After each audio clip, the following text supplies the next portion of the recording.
Gentleman इंसान को इस तरह उनके घर से बाहर खींच कर लाना, उनके छोटे बच्चों के सामने, उनके बूढ़े माता पिता के सामने कोई पर्सनल रिवेंज है? कांग्रेस की सरकार को जवाब देना। आई फील जो सेफ्टी प्रोटोकॉल्स है वो हर चीज एक एक्टर सिर्फ अपने ऊपर नहीं ले सकता है। अगर अल्लू अर्जुन थिएटर में आगे पिक्चर देख लिए फिर वापस चला गया, कोई चर्चा ही नहीं होता था।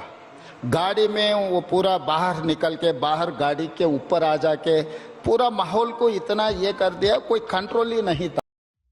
દુનિયાભરમાં ટ્રેન્ડિંગમાં ચાલતી પુષ્પા 2ના એક્ટર અલ્લુ અર્જુનને અરેસ્ટ કરવામાં આવ્યા હતા અને પણ એટલી વહેલી સવારે કે તેમને સવારની ચા પણ નહોતી પીવા દીધી। હૈદરાબાદ પોલીસ તેમને વહેલી સવારે ઘરેથી અરેસ્ટ કરીને લઈ ગઈ હતી। હવે અલ્લુ અર્જુનના તમામ ફેન્સના મનમાં પ્રશ્ન છે કે અલ્લુ અર્જુનને અરેસ્ટ કેમ કરવામાં આવ્યા, અને એ પણ એવા સમયે કે પુષ્પા 2 બોક્સ ઓફિસ પર ટ્રેન્ડિંગમાં ચાલી રહી છે અને કમાણી કરવાના રેકોર્ડ પણ તોડી રહી છે।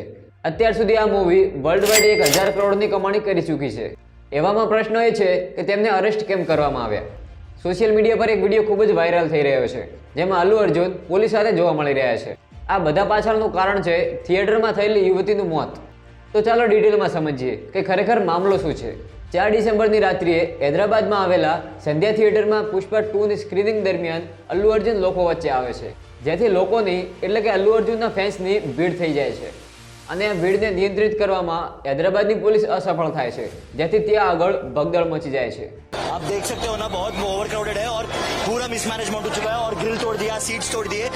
मेरे पास टिकट्स है लेकिन पिक्चर नहीं देख पा रहा हूँ। જેથી તેમાં એક 35 વર્ષની રેવતી નામની યુવતી ભગદડમાં મૃત્યુ પામે છે અને તેનો 13 વર્ષનો દીકરો શ્વાસ ઘૂંટવાના કારણે બેભાન થઈ જાય છે।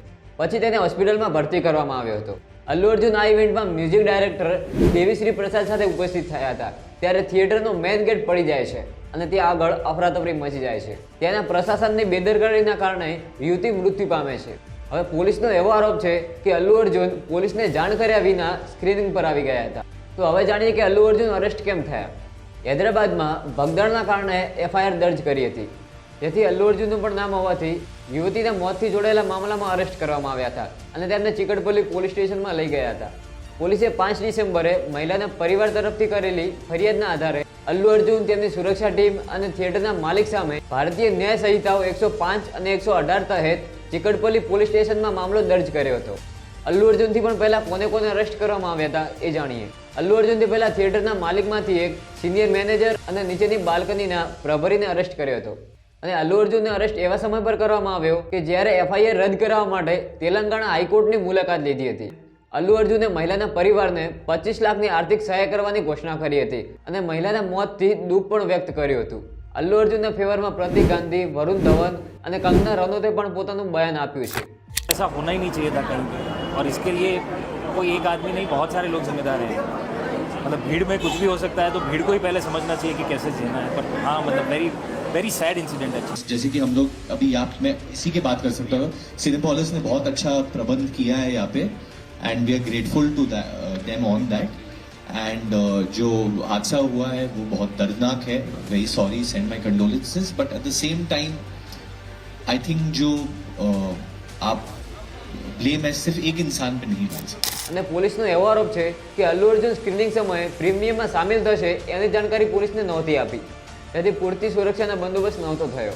ખેર આ બધું થયા બાદ અલ્લુ અર્જુનને જમાનત મળી ચૂકી છે, પણ ખરેખર મહિલાના મોતનું કારણ અલ્લુ અર્જુન છે અને અલ્લુ અર્જુન આરોપી છે?